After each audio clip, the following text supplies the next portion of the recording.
Conosco a especialista em Direito Internacional, Priscila Caneparo. Professora, bem-vinda. Boa tarde. Bom, o que dá para entender desse discurso do Trump, né? Ele diminui um pouco o tom, porque havia e há ainda um receio de uma entrada bélica, né, para tomar esse território. Diz que isso não vai acontecer, mas de qualquer maneira mantém a pressão sobre a Europa. Mais uma vez, boa tarde. Boa tarde, Diego. Boa tarde a todos que estão nos assistindo. Então, o que a gente observa nesse discurso, por mais que nós saibamos da inconsistência muitas vezes do que o Trump fala e do que ele faz, é que não existe uma perspectiva de justamente ter o boots on the ground, basicamente uma invasão à Groenlândia, primeiro ponto, e o segundo ponto que é pressionar justamente por um acordo.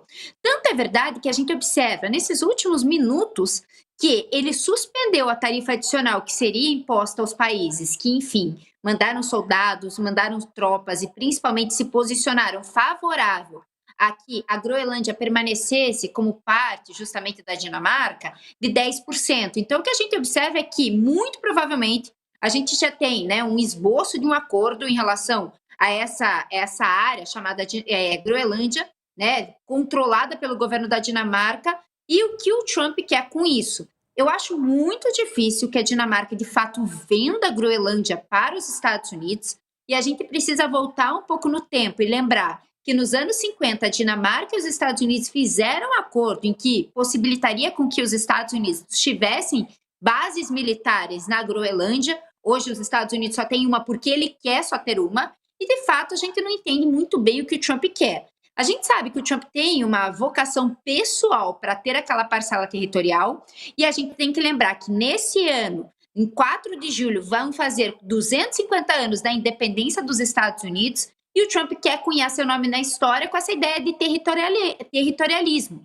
Então, talvez seja muito mais uma ambição pessoal, e a gente está, né, enfim, esperando que esses termos de um futuro acordo com a Dinamarca saia, se é que é verdade, para que nós saibamos o que vai acontecer com essa parcela territorial. Mas, novamente, acho muito difícil que a Dinamarca ceda à pressão e venha vender a Groenlândia para o Trump. O que eu acredito é que vai, talvez, ampliar os poderes dos Estados Unidos naquele acordo que existia lá desde a década de 50. Então, a gente tem que aguardar um pouco para ver o que o Trump, de fato, vai querer com essa pretensão dele. Perfeito, Priscila. Estava vendo aqui, acaba de sair uma notícia, uma fala do presidente dos Estados Unidos, Donald Trump, sobre este assunto. Trump disse ter definido com a OTAN a estrutura de um futuro acordo referente à Groenlândia. O republicano não detalhou como seria esse acordo. Trump se reuniu hoje com o secretário-geral da OTAN, o Mark Rutte. Ele disse que essa solução vai ser concretizada, se concretizada, será excelente para os Estados Unidos da América e para todos os países da OTAN. Ele escreveu isso na Truth Social, a rede social do próprio Trump. Com isso, o presidente disse ter decidido suspender as tarifas que entrariam em vigor no dia 1º de fevereiro, portanto, cancelando, né, a entrada de uma sobretaxa em produtos da Europa. Na semana passada, ele chegou a ameaçar impor 10% de tarifas à União Europeia se a Dinamarca não retribuísse o favor de anos entregando a área da Groenlândia. Então ele escreveu o seguinte: mais informações serão disponibilizadas conforme o andamento das discussões. O vice-presidente J.D. Vance, o secretário de Estado Marco Rubio e o enviado especial Steve Witkoff e outros, conforme necessário, serão responsáveis pelas negociações e se reportarão diretamente a mim. Ele também disse que há conversas sobre o chamado Domo de Ouro, projeto que funciona como um escudo antimísseis de múltiplas camadas, projetado para detectar, rastrear, interceptar mísseis antes que atinjam o território norte-americano.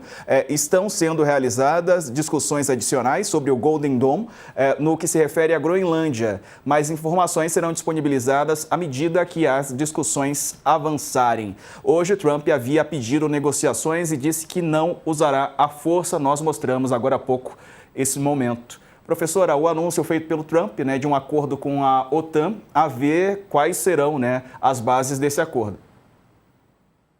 Pois é, Diego, e aí fica o questionamento, se de fato a gente vai ter um acordo militar, se a gente vai ter um acordo diplomático, se a gente vai ter um acordo comercial, ou se a gente vai ter um acordo de cooperação visando os Estados Unidos explorar justamente o que ele quer, que são as terras raras, né, basicamente da Groenlândia.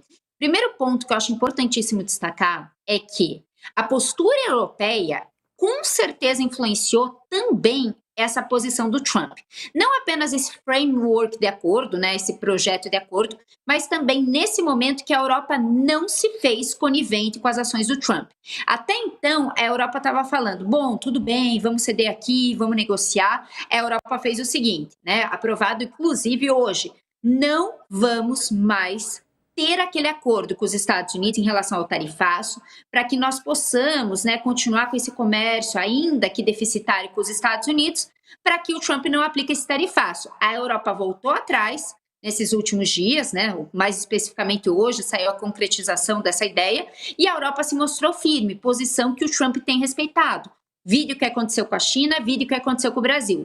Então, basicamente, esse posicionamento europeu, com a mais absoluta certeza, veio também influenciar essa posição do Trump.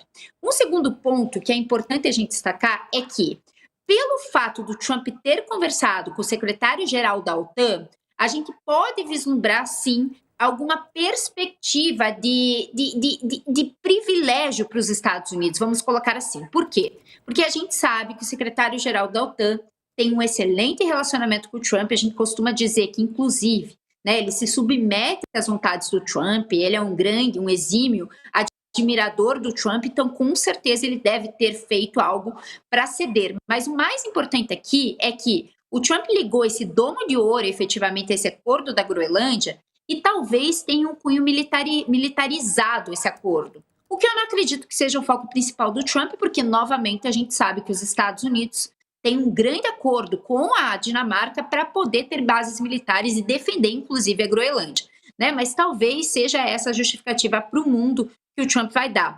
Mas, Diego, o que permanece assim em questionamento, justamente, é como vai ser, né, principalmente, a questão das terras raras groenlandesas. Por que eu falo isso? Para a gente ter uma ideia, colocando em termos concretos aqui, hoje a Groenlândia ela abriga a 8ª posição em disponibilidade conhecida de terras raras.